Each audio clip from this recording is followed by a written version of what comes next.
Naku guys, ito panoorin nyo to. Grabe, lupit na nangyari sa tricycle na yan. Ang hina lang naman ang patakbo niya. Oh. Todo ingat siya. Grabe, kawawa naman nila. Grabe guys. Kita mo naman, di ba, ang hina lang ng takbo nila. Oh.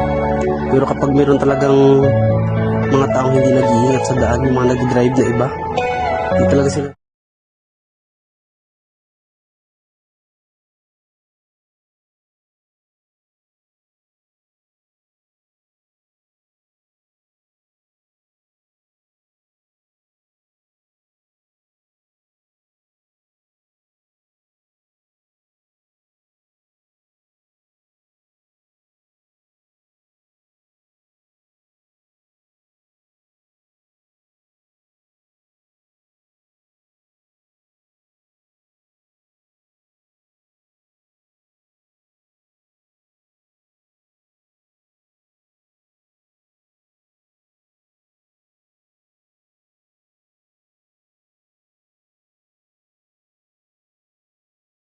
Bundol pa.